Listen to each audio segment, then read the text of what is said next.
नमस्कार, आप देख रहे हैं धा न्यूज और मैं हूं अभिषेक मिश्रा। देखिए, 2024 से पहले बिहार की राजनीति में बहुत खेल होने हैं। 2024 के लोकसभा चुनाव से पहले गढ़ की चुनौती है चिराग पासवान के सामने। चिराग पासवान की बात करेंगे, उनके चाचा पशुपति कुमार पारस की बात करेंगे और दोनों में से कौन किस पर कितना भारी पड़ेगा ये बिल्कुल कहा नहीं जा सकता। चिराग पासवान के चाचा केंद्रीय मंत्री हैं, भारतीय जनता पार्टी की सरकार में केंद्र में केंद्रीय मंत्री हैं, और दूसरी तरफ चिराग पासवान, उनकी एनडीए में एंट्री का आधिकारिक ऐलान नहीं हुआ है, लेकिन भारतीय जनता पार्टी कई बार उनको भाव देती हुई नजर आती है। जिस तरह से मोकामा, गोपालगंज और कुढ़नी में चिराग पासवान का जलवा रहा, बीजेपी की हार में या जीत में कितना श्रेय चिराग पासवान का रहा, इस पर अलग से बहस हो सकती है। गोपालगंज की तस्वीर सबने देखी, कुढ़नी की तस्वीर सबने देखी, और सबसे खास मोकामा उपचुनाव में जिस तरह से चिराग पासवान रोड शो करने पहुंचे, बिल्कुल हजारों लोगों का हुजूम रहा। उस रोड शो में मैं भी मौजूद था। तो कई बार ऐसा लगता है कि चिराग पासवान का जो जलवा नजर आता है या जलवा नजर आया है, उसकी वजह से भारतीय जनता पार्टी उनको बहुत भाव देगी।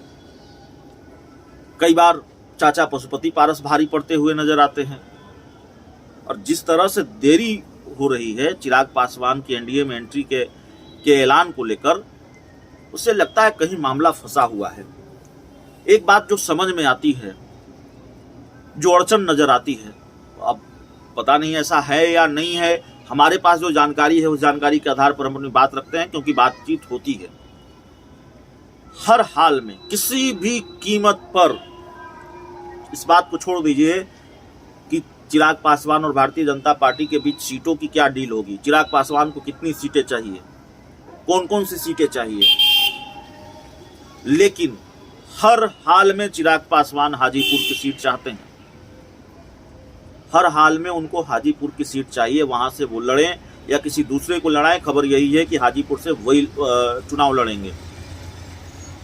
दूसरी तरफ चाचा पशुपति कुमार पारस ने हाजीपुर सीट को नाक का सवाल बना लिया है।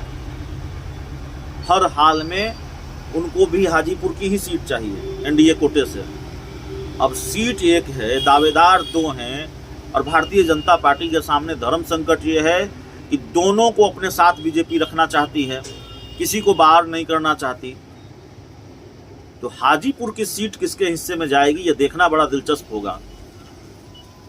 और हाजीपुर की सीट किसी वजह से अगर चिराग पासवान के पास चली गई तो उसकी क्या कीमत बीजेपी चुकाएगी, चाचा पशुपति पारस के बदले, पशुपति पारस को उसके बदले में क्या मिलेगा, यह देखना होगा। और हाजीपुर की सीट दोनों के लिए महत्वपूर्ण क्यों है?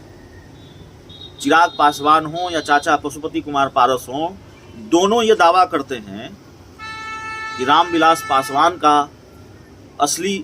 पासवान के असली वारिस हम हैं, उनकी विरासत हमारे पास है। पशुपति पारस भी दावा करते हैं, चिराग पासवान भी दावा करते हैं, दोनों ये दावा करते हैं। और हाजीपुर सीट गढ़ रहा है रामविलास पासवान का। वहां से वो अगर अपवाद छोड़ दे तो वो अपराजेय रहे हैं, और हर हाल में चिराग पासवान चाहते हैं कि ये सीट उनके हिस्से में आए। ये इस सीट पर उनके चाचा पशुपति पारस ने तब चुनाव लड़ा था जब पार्टी एक थी, परिवार एक था, और रामविलास पासवान जीवित थे 2019 के लोकसभा चुनाव में। अब चिराग पासवान अपने चाचा को पिता के गढ़ से बेदखल करना चाहते हैं, हाजीपुर से बेदखल करना चाहते हैं, और चाचा हर हाल में हाजीपुर सीट छोड़ना नहीं चाहते, बल्कि ऐलान कर रखा है एनडीए के कोटे से हाजीपुर सीट पर वही चुनाव लड़ेंगे। तो कहीं मामला हाजीपुर सीट को लेकर तो नहीं फंस गया है। और एक गलती, चिराग पासवान की एक गलती का जिक्र यहां करना बहुत जरूरी होगा। एक गलती चिराग पासवान से हुई है, अब इसको गलती कहें या एक फैसला कहें चिराग पासवान का, जिसकी वजह से हाजीपुर सीट को लेकर उनकी मुश्किलें बढ़ सकती हैं।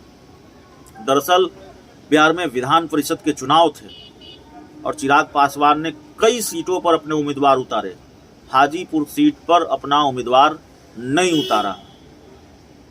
जिसको वो गढ़ मानते हैं या जिसको उनका गढ़ माना जाता है, जिसको रामविलास पासवान का गढ़ माना जाता है, उस सीट पर चिराग पासवान ने अपने उम्मीदवार नहीं उतारे। और उनका जो विरोधी खेमा है या चाचा पशुपति कुमार पारस का खेमा है, वो इसी चीज को भुनाता है, भुनाएगा कि किस हिसाब से चिराग पासवान को हाजीपुर की सीट चाहिए जब उनको चुनाव लड़ाने के लिए, विधान परिषद का चुनाव लड़ाने के लिए एक उम्मीदवार नहीं मिला। तो चिराग पासवान के साथ दरअसल दिक्कत यही है। लेकिन जब आम लोगों से आप बात करेंगे, हाजीपुर के लोगों से बात करेंगे, मैं ये बात इसलिए कह रहा हूँ, जब मैंने बात की और पता नहीं लोगों की राय बदल जाए, अभी आप बात करेंगे तो शायद कोई दूसरा जवाब सुनने को मिले। मैंने जब बात की और कई बार बात की, आपने देखा है इस चैनल पर, तो जब मैंने बात की तो देखिए, रामविलास पासवान के असली वारिस कौन है इस पर अलग से बहस हो सकती है, हम क्यों तय करेंगे। राजनीतिक वारिस का सवाल है तो राजनीतिक वारिस जनता तय कर देगी, लोग तय कर देंगे। 2024 का जो लोकसभा चुनाव का परिणाम आएगा वो सब कुछ फाइनल हो जाएगा, आने वाले दिनों में तस्वीर साफ हो जाएगी। लेकिन जब आप आम लोगों से बात करते हैं, एक जो परसेप्शन है, पुराना परसेप्शन है, उसी तरह की बात लोग करते हैं कि बेटे का जो बाप की विरासत तो बेटा ही संभालेगा। उस इलाके में पशुपति कुमार पारस को लेकर लोगों में नाराजगी, चिराग पासवान के प्रति लोगों की सहानुभूति, ये हमने देखा है। लेकिन कुछ फैसले चिराग पासवान के लिए भारी पड़ सकते हैं और हाजीपुर की सीट आसान नहीं है चिराग पासवान के लिए। चाचा को हल्के में नहीं लिया जा सकता। भारतीय जनता पार्टी के बारे में जो कहा जा रहा था, जिस तरह के कयास लगाए जा रहे थे कि चिराग पासवान ने शर्त रख दी है, जिस गठबंधन का हिस्सा चाचा रहेंगे उस गठबंधन का हिस्सा हम नहीं रहेंगे, चाचा को बाहर कीजिए तब हम आएंगे, जो चर्चा होती थी, अपने मुंह से कभी चिराग पासवान ने ऐसी बात नहीं की है। तो फिलहाल ऐसा होता हुआ नजर नहीं आ रहा है। उनके चाचा मजबूती से अभी एनडीए में हैं, केंद्र सरकार में मंत्री हैं और चिराग पासवान की डील पूरी भारतीय जनता पार्टी के साथ होती हुई नहीं दिखाई दे रही है। चिराग पासवान की डील अटकी हुई दिखाई दे रही है। इस वजह से ये कयास लगाए जा रहे हैं कि आखिरकार कहाँ मामला अटका हुआ है और हाजीपुर सीट किसका होगा, इस पर सबकी निगाहें टिकी हुई होगी और तब तक टिकी हुई होगी जब तक हाजीपुर को लेकर कोई फैसला नहीं आ जाता। हाजीपुर सीट जिसके खाते में जाएगी एनडीए कोटे से, चाहे वो चिराग पासवान हो चाहे पशुपति पारस हो, चुनाव के परिणाम से पहले, जीत हार के फैसले से पहले उसकी जीत मानी जाएगी। बहुत बहुत धन्यवाद।